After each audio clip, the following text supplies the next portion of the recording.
ସାରଳା ଦେଲେଣି ଡାକଲ ବଉଳ ଏ କଟକେ ଲାଗିବ ଗୋଳ ସଜନୀ ଲୋ କଟକେ ଲାଗିବ ଗୋଳ କାଳିଆ ବୋଦାରୁ 12 ହାତ ଖଣ୍ଡା ବାହାରିବ ସେହି ବେଳ ଜୟ ଜଗନ୍ନାଥ ଜୟ ଜଗନ୍ନାଥ ବୋଲ ଭକ୍ତ ବତ୍ସଳ ଭଗବାନ କି।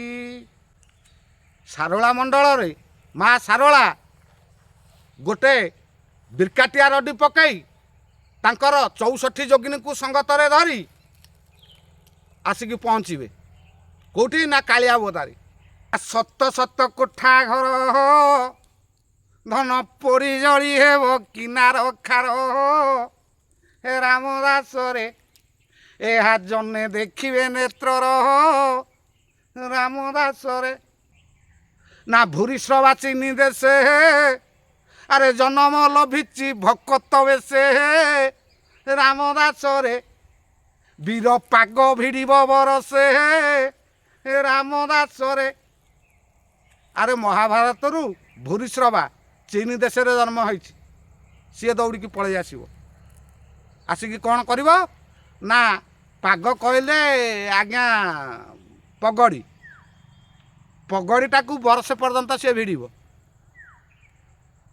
ନା ଭୂରି ସେବା ଶ୍ରୀନି ଦେଶେ ଏ ଜନମ ହୋଇଛି ଭକତ ବେଶେ ରାମଦାସରେ ବୀର ପାଗ ଭିଡ଼ିବ ବରସେ ରାମଦାସରେ। ଆରେ ଅଶ୍ୱସ୍ତମା ଘଟୋତ୍କଚ ଏ ଭାରତକୁ ତୁ ପୁଣି କରିବେ ନଷ୍ଟ ରାମଦାସରେ ସେ ତ ସିଦ୍ଧ ବିଦ୍ୟାରେ ନିପୁଣ ରାମଦାସରେ ସେ ସିଦ୍ଧ ବିଦ୍ୟା ଶିକ୍ଷା କରିଛନ୍ତି ସିଏ ଭାରତକୁ ଦୌଡ଼ି ଆସିବେ। ସିଏ କେଉଁଠି ଜନ୍ମ ହୋଇଛନ୍ତି ନା ଲଣ୍ଡନରେ ସେମାନେ ବି ଆସିବେ। ଜୟ ପଞ୍ଚସଖା ଜୟ ଶ୍ରୀହରି। ରାମଦାସ ପଚାରୁଛନ୍ତି ହେ ଗୁରୁଦେବ ମୁଁ କେମିତି ମୋ ପ୍ରଭୁଙ୍କୁ ପାଇବି ନା ପ୍ରଭୁଙ୍କୁ ପାଇବୁ ତୁ ଜାଣିଲୁନି ନା ନାଇଁ ମୁଁ ଜାଣିପାରିଲିନି ନାରେ ଲାଗିବ ମହାସମର ଧନ୍ୟ ଦେଶ ଦେଶ ମଧ୍ୟ ଅତି ପ୍ରବଳ ହେ ରାମଦାସରେ ପୃଥ୍ୱୀ ହୋଇଯିବ ନାରଖାର ରାମଦାସରେ ନା ପ୍ରଭୁ ଯୁଦ୍ଧ ଚାଲିବ ଏ ଶରୀର ଭିତରେ ନା ହରେ ଏ ଶରୀର ଭିତରେ ଯୁଦ୍ଧ ଚାଲିବ। ଆମର ପାଶ୍ଚାତ୍ୟ ଦେଶମାନଙ୍କରେ ତୁରୁକି ଧାଇଁ ଆସିବ ଭାରତରେ ହଣା କଟା କରିବ ଲୋ ଯାଇ ଫୁଲ ଗୁଳି ଗୁଳା ତହୁଁ ବରସିବ ଦେଶରେ ହେବ ଶରୀରରେ ବି ହେବ। ତତ୍ତ୍ୱଜ୍ଞାନୀ ବୁଝିଲେ ତତ୍ତ୍ୱ ଅର୍ଥରେ ସାମାଜିକ ପ୍ରାଣୀ ସାମାଜିକ ଅର୍ଥରେ ବୁଝିଲେ ସମାଜରେ ଘଟିବ ନା କ'ଣ ହେବ ନା ଭୈରବୀ ଦେବ ଡାକ ଧନ ଚମକି ପଡ଼ିବ ସାରା ମୁଲକ ଏ ରାମଦାସରେ ତହୁଁ ନଷ୍ଟ ହେବେ ଥୋକା ଏକ ଏ ରାମଦାସରେ ରେ ରାମଦାସ ଭୈରବୀ ଡାକିବ ନା ପ୍ରଭୁ ଭୈରବୀ କିଏ ମୁଁ ତ ଜାଣିନି ମୋତେ ଟିକେ ଭୈରବୀ କଥା କୁହନ୍ତୁ ନା ଭୈରବୀ କିଏ ତୁମେ ଜାଣିନା ନା ନା ମୁଁ ଜାଣିନି ନା ତାହେଲେ ଶୁଣ ଭୈରବୀ କିଏ ମା ବିମଳା ହେଉଛନ୍ତି ଭୈରବୀ ପ୍ରଭୁ ଜଗତର ନାଥ ପ୍ରଭୁ ଜଗନ୍ନାଥ ହେଉଛନ୍ତି ଭୈରବ। ଭୈରବର ରଡ଼ି ପକେଇବ ଏ ସଂସାରରେ ଗୋଟେ ବିରକାଟିଆ ରଡ଼ି ଶୁଗିବ ସେ ରଡ଼ିଟି ଯାହା କାନରେ ପଡ଼ିବ ସିଏ ଯେଉଁଠି ଥିବ ବ୍ରଏଲର କୁକୁଡ଼ା ଭଳି ସେଇଠି ବେକ ମୋଡ଼ିକି ମରିବ ନା ଆଜ୍ଞା ଏଇଟା ଘଟିବ ନା ହଁ ସମାଜରେ ଏଇଟା ଘଟିବ ନା ତତ୍ତ୍ୱଜ୍ଞାନୀ ଭୈରବ କିଏ ନା ହଁ ପାଦ ଯାଜପୁରରୁ ଯେତେବେଳେ ପ୍ରାଣବାୟୁ ଟିକ ଛାଡ଼ିବ ଏ ଏଣ୍ଟାର ବଡ଼ିଟା ତୋର ଚମକି ଉଠିବ ନା ଭୈରବୀ ଦେବ ଡାକ ଧନ ଚମକି ପଡ଼ିବ ସାରା ମୁଲକ ରାମଦାସରେ ତହୁଁ ନଷ୍ଟ ହେବେ ଥୋକା ଏକ ରାମଦାସରେ। ୟା ଭିତରେ ଥିବା 5 ମନ 25 ପ୍ରକୃତି 16 ଏକାଦଶ ଇନ୍ଦ୍ରିୟ ୟା ଭିତରେ ଧ୍ୱଂସ ହେଇଯିବେ ନା ଆଉ କ'ଣ ହେବ ନା ଖୋରଧା ଠାରୁ ଜଟଣୀ ଧନ ଏହା ମଧ୍ୟ ଗୋଳ ହୋଇବ ପୁଣି হি ରାମ ଦାସରେ ଦୈତ୍ୟ ଭାଙ୍ଗି ଦେବେଟି ଧରଣୀ ହି ରାମ ଦାସରେ। ନା ଆଜ୍ଞା ଆମ ଏଇ ଖୋର୍ଦ୍ଧା ଜଟଣୀରେ ଯୁଦ୍ଧ ହେବ ନା? ହଁ, ଖୋର୍ଦ୍ଧା ଠାରୁ ଜଟଣୀ ଏହା ମଧ୍ୟ ଗୋଳ ହୋଇବ ପୁଣିରେ ରାମଦାସ ଦୈତ୍ୟ ଭାଙ୍ଗି ଦେବେଟି ଧରଣୀ। ନା ଆଉ କେଉଁଠି ଯୁଦ୍ଧ ହେବ? ନା ସାରଳା ଦେଲେଣି ଡାକଲ ବଉଳ ଏ କଟକେ ଲାଗିବ ଗୋଳ ସଜନୀ ଲୋ କଟକେ ଲାଗିବ ଗୋଳ କାଳିଆ ବୋଦାରୁ 12 ହାତ ଖଣ୍ଡା ବାହାରିବ ସେହି ବେଳ। ଜୟ ଜଗନ୍ନାଥ ଜୟ ଜଗନ୍ନାଥ ବୋଲ ଭକ୍ତ ବତ୍ସଳ ଭଗବାନ କି। ସାରଳା ମଣ୍ଡଳରେ ମା ସାରଳା ଗୋଟେ ବିରକାଟିଆ ରଡ଼ି ପକାଇ ତାଙ୍କର 64 ଯୋଗିନୀକୁ ସଙ୍ଗତରେ ଧରି ଆସିକି ପହଞ୍ଚିବେ କେଉଁଠି? ନା କାଳିଆ ବୋଦାରେ। ସାରଳା ଦେଲେଣି ଡାକଲ ବଉଳ କଟକେ ଲାଗିବ ଗୋଳ କାଳିଆ ବୋଦାରୁ 12 ହାତ ଖଣ୍ଡା ବାହାରିବ ସେହି ବେଳ। କାଳିଆ ବୋଦାରେ ରେ ରାମଦାସ ଗୋଟିଏ 12 ହାତର ଖଣ୍ଡା ଅଛି ଗଡ଼ମାଟୁ ଭିତରେ, ସେତିକି ବେଳେ ସେ ଖଣ୍ଡା ବାହାରିବ, ମ୍ଲେଚ୍ଛ ସଂହାର କରିବ। ଏଟା ସଂସାର ମତରେ ହବ। ନା ତତ୍ତ୍ୱଜ୍ଞାନୀ ତତ୍ତ୍ୱ ମତରେ ବୁଝିଲେ କ'ଣ? ନା ତାହେଲେ ଶୁଣ, ମୁଁ ଟିକିଏ ଆଗରୁ କହିଛି ଯେ ପାଦଦାଜପୁରରୁ ଯେତେବେଳେ ପ୍ରାଣବାୟୁ ଟିକ ଛାଡ଼ିବ ରାମଦାସରେ ଏଣ୍ଟାର ବଡ଼ିଟା ତୋର ଚମକି ଉଠିବ, କୁଟା ପ୍ରାୟ ନରମିଯିବ ଏ ଶରୀରଟା। ନା ତାପରେ କ'ଣ ହେବ? ନା 7 ଦିନ ତ ପିଣ୍ଡକୁ ଅନ୍ଧକାର ଗ୍ରାସ କରିବ।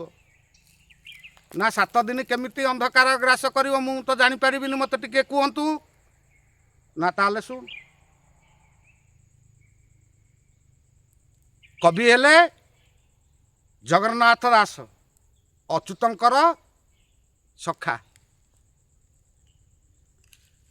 କହିଲେ ପ୍ରଥମ ଦିନେ ଉତ୍ତପାତ ଦିଗ ଦିଶଇ ବିପରୀତ, ଦ୍ୱିତୀୟ ଦିନ ବୁଦ୍ଧିହୀନ ଦେଖଇ ବିକୃତ ସ୍ୱପନ, ତୃତୀୟ ଦିନ କ୍ଷୁଧା ନାଶ ପ୍ରଖର ବହଇ ନିଶ୍ୱାସ, ଚତୁର୍ଥ ଦିନ ଶ୍ଵେତବର୍ଣ୍ଣ ଦିଶଇ 14 ଭୁବନ, ପଞ୍ଚମ ଦିନ କୁରୁରାଏ ଦିଗ ସକଳ ଶୂନ୍ୟମୟ, ଷଢ଼ ଦିନରେ ହୁଏ ବଣା ନ ଜାଣେ ପର କେ ଆପଣା, ଏତେ ଲକ୍ଷଣ ଯାହାଙ୍କର ନିଶ୍ଚୟ ମରଣ ତାହାର, ଶପଥ ଦିନ ଯେବେ ହୁଏ ଊର୍ଦ୍ଧ୍ୱ ପବନ ଖରେ ବହେ, ରାମ ନାମ ସତ୍ୟ ହେ ହରିନାମ ସତ୍ୟ ହେ। ନା ଏଇ 7 ଦିନ ତାହେଲେ ପୃଥିବୀକୁ ଏ ପିଣ୍ଡକୁ ଅନ୍ଧକାର ଗ୍ରାସ କରିବ। ନା ହଁ, ନା ପୃଥିବୀକୁ ଅନ୍ଧକାର ଗ୍ରାସ କରିବ କେମିତି? ଏଇଟା ତ ଆପଣ କହିଲେ ପିଣ୍ଡ ତତ୍ତ୍ୱ, ପିଣ୍ଡ କଥାରେ ଜ୍ଞାନୀ ଗୁଣୀ ମାନେ ବୁଝିବେ। ଯେଉଁ 7 ଦିନ କେବଳ ଖାଲି ପିଣ୍ଡକୁ ଗ୍ରାସ କରିବ ନା ପୃଥିବୀ କି ଗ୍ରାସ କରିବ? ନା ହଁ, ପୃଥିବୀ କି ବି ଗ୍ରାସ କରିବ। ଅନନ୍ତ ମୁଖୁ ଅଗ୍ନିରାତ ଦହିବ ପାତାଳ ସମେତ, ଅନନ୍ତ ମୁଖରୁ ଅଗ୍ନି ଗୁଡ଼ାକ ଉଦ୍ଗିରଣ ହେବ, ପାତାଳ ତଳାତଳ ରସାତଳ ଭୂତଳ ସବୁ ଦହନ କରିବ। ନା ତାପରେ କ'ଣ ହେବ? ନା ଶତ ଶତ କୋଠା ଘର ଧନ ପୋଡ଼ି ଜଳି ହେବ କିନାର ଖାର, ହେ ରାମଦାସରେ ଏହା ଜନେ ଦେଖିବେ ନେତ୍ରର, ରାମଦାସରେ। ରେ ରାମଦାସ ତୋ ଶତ ଶତ ରୂପକ କୋଠା ଘରଟା ଦିନେ ଜୁଇରେ ପୋଡ଼ି ଜଳି ଛାରଖାର ହେଇଯିବ। ନା ଏ କୋଠା ଘରଟା ପୋଡ଼ିକି ଜଳିକି ଛାରଖାର ହେଇଯିବ? ନା ହଁ, ଏ କୋଠା ଘରଟା ପୋଡ଼ି ଜଳି ଛାରଖାର ହେବ। ନା ସଂସାରରେ? ନା ସଂସାର କଥା ତ ମୁଁ କହିଲି, ଅନନ୍ତ ମୁଖ ଅଗ୍ନିଜାତ ଦହିବ ପାତାଳ ସମେତ। ଅନନ୍ତ ମୁଖ ଯେତେବେଳେ ଅଗ୍ନି ଜଳି ଉଠିବ ପାତାଳ ପର୍ଯ୍ୟନ୍ତ ଦହନ କରିବ। ତୁ କି କୋଠା ଘର କରିଛୁ କିରେ? ସେ କୋଠା କ'ଣ? ତୁ ଯେଉଁଠି ଥା, ସ୍ୱର୍ଗ ମର୍ତ୍ତ୍ୟ ପାତାଳ ଯେଉଁଠି ଥା ତ୍ରିଭୁବନରେ, ତୋର ନିସ୍ତାର ନାହିଁ, ତୁ ପୋଡ଼ି ଜଳିକି ଛାରଖାର ହେଇଯିବୁ। ନା ପ୍ରଭୁ ଇଏ କ'ଣ ଚିରନ୍ତନ ସତ୍ୟ? ନା ହଁ, ଚିରନ୍ତନ ସତ୍ୟ। ନା ତାପରେ ଆଉ କ'ଣ ହେବ? ନା ରେ କୋଣାର୍କରେ କେ ଆଉ ଧନ ସହି କେ ପାରିବ ଯୁଦ୍ଧର ରାଉ, ହେ ରାମଦାସରେ ଦୃଷ୍ଟ ମାରିଦେବେ ଚାହୁଁ ଚାହୁଁ ରାମଦାସରେ ରେ ରାମଦାସ କୋଣାର୍କ ହେଲା ଆଜ୍ଞା କଣ୍ଠଚକ୍ର। ଏ କଣ୍ଠଚକ୍ରରୁ ଯେତେବେଳେ ଉଜାଣି ବହିବ, ୟା ଭିତରେ ଯୁଦ୍ଧ ଚାଲିବ, ଯୁଦ୍ଧରୁ ଯେତେବେଳେ ସଦାଶିବ ପରାସ୍ତ ହେବେ, ମା ଅମ୍ବିକା ବାଟ ଛାଡ଼ିବେ, ଯୋଗମାୟା ବାଟ ଛାଡ଼ିବେ, ତାପରେ ଶିଶୁମୁନା କତିକି ଯିବ। ଶିଶୁମୁନା କତିକି କେମିତି ଯିବ? ସେଇ କଥା ମହାପୁରୁଷ ଅଚ୍ୟୁତ କହୁଛନ୍ତି ପ୍ରିୟ ଶିଷ୍ୟ ରାମଦାସକୁ। ନା ଶିଶୁମୁନା ଦେଇ ପେଲି ପଶିଲେ ଏ ନିରାକାର ଭୂଇଁ ଦେଖିବୁ ଭଲେ। ରେ ରାମଦାସ ୟା ଭିତରେ ଏ ବଙ୍କୁନାଳ ଦେଇକି ପେଲିକି ପଶିବ। ବଙ୍କୁନାଳ ବାଟେ ଦେଇ ୟା ଭିତରକୁ ସହସ୍ରା ଦେଇ ଶିଶୁମୁନା ଦ୍ୱାରକୁ ଯିବ। ଗଲେ ଇଏ ମରିବ। ରାମ ନାମ ସତ୍ୟ ହେ, ହରିନାମ ସତ୍ୟ ହେ ହେବ। ନା ପ୍ରଭୁ ଆଉ କ'ଣ? ଆପଣ ଟିକିଏ ଆଗରୁ କହୁଥିଲେ ତ୍ରିଜଟାର ବଂଶ। ସେ ତ୍ରିଜଟାର ବଂଶ ତ ମୁଁ ଜାଣିପାରିଲିନି। ନା ଆରେ ବୁଝିପାରିଲୁନି? ଆରେ କଫ ବାତ ପିତ୍ତ ଏ ତିନି ଜଣ ଯେତେବେଳେ ଏକତ୍ରିତ ହୋଇଯିବେ ତ ପ୍ରାଣ ରୂପକ ଜଗନ୍ନାଥଙ୍କୁ ବୈରୀ ଷ୍ଟେସନ ପର୍ଯ୍ୟନ୍ତ ନେଇଯିବେ। ନା କଫ ବାତ ପିତ୍ତ ତିନି ଜଣ ଯାକ ମିଳିତ ହେଲେ ବୈରୀ ଷ୍ଟେସନ ପର୍ଯ୍ୟନ୍ତ ନେବେ। ତାପରେ ପ୍ରଭୁ କ'ଣ ହେବ? ନା ଭୂରିଶ୍ରବା ଚିନି ଦେଶେ ଆରେ ଜନମ ଲଭିଛି ଭକତ ବେଶେ। ରାମଦାସରେ ବୀର ପାଗ ଭିଡ଼ିବ ବରସେ। ରାମଦାସରେ ଆରେ ମହାଭାରତରୁ ଭୂରିଶ୍ରବା ଚୀନ ଦେଶରେ ଜନ୍ମ ହୋଇଛି। ସିଏ ଦୌଡ଼ିକି ପଳେଇ ଆସିବ। ଆସିକି କ'ଣ କରିବ? ନା ପାଗ କହିଲେ ଆଜ୍ଞା ପଗଡ଼ି, ପଗଡ଼ିଟାକୁ ବରଷେ ପର୍ଯ୍ୟନ୍ତ ସିଏ ଭିଡ଼ିବ। ନା ଭୂରି ସେବା ଶ୍ରୀନି ଦେଶେ ଏ ଜନମ ହୋଇଛି ଭକତ ବେଶେ। ରାମଦାସରେ ବୀର ପାଗ ଭିଡ଼ିବ ବରଷେ। ରାମଦାସରେ ଆରେ ଅଶ୍ୱସ୍ତମା ଘଟୋତ୍କଚ ଏ ଭାରତକୁ ତୁ ପୁଣି କରିବେ ନଷ୍ଟ। ରାମଦାସରେ ସେ ତ ସିଦ୍ଧ ବିଦ୍ୟାରେ ନିପୁଣ।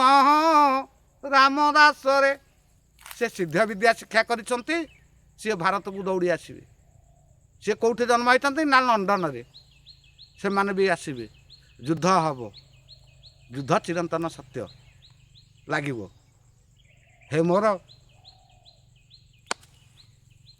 ମୋର ହରିନାମ ପିପାସୁ ରାମନାମ ପିପାସୁ ଭକ୍ତବୃନ୍ଦ, ମୁଁ ଆପଣଙ୍କ ନିକଟରେ ପ୍ରାର୍ଥନା କରୁଛି ଏ ଚ୍ୟାନେଲ୍ ମାଧ୍ୟମରେ ଦେଖୁଥିବା ସମସ୍ତ ଅଗଣିତ ଶ୍ରୋତାମାନଙ୍କର ଶ୍ରୀ ଚରଣାରବିନ୍ଦରେ ଅନନ୍ତ କୋଟି ଦଣ୍ଡ ପ୍ରଣାମ। ଜୟ ଜଗନ୍ନାଥ, ଜୟ ପଞ୍ଚସଖା, ଜୟ ଶ୍ରୀ